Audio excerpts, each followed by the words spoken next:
Assalamualaikum. Ayan, so kagigising ko, no. So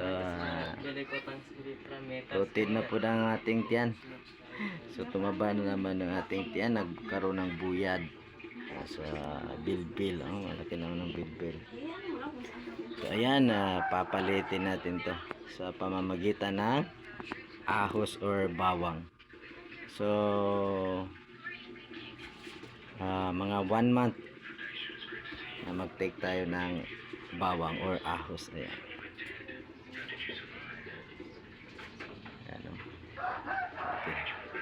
Kailangan natin na kumain o ngumuya ng bawang.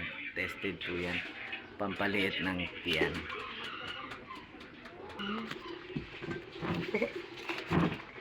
Ayoko kasi yung bawang.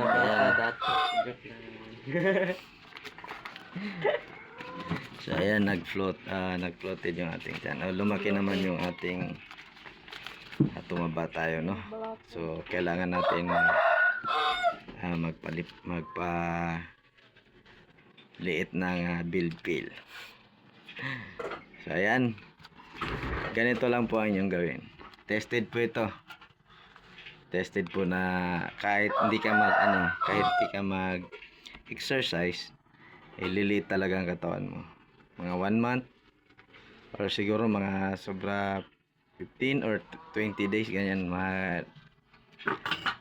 malaman mo na ang resulta na liliit talaga ang bilbil mo, na hindi na kailangan ng exercise. So ahos or bawang lang po ang kailangan. Ano ang gawin?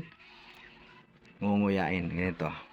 Tested po ito, tested. Liliit talaga ang katawan, ninipis yung katawan mo. Ito, bismillah.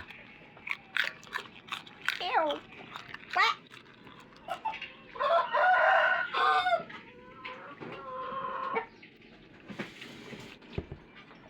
So ganun lang po. Ang sama ng lasa, sama ng amoy, pero pampalit talaga ng tiyan. Sana all yun. So ayun. Hindi kayo pag-utot. Okay na. May manok pa.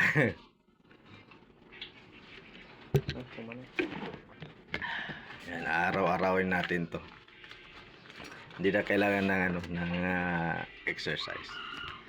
Lilit talaga ang katawan mo. Kasi yun lang.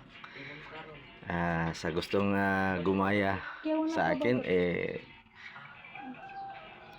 try nyo para malaman nyo ang result.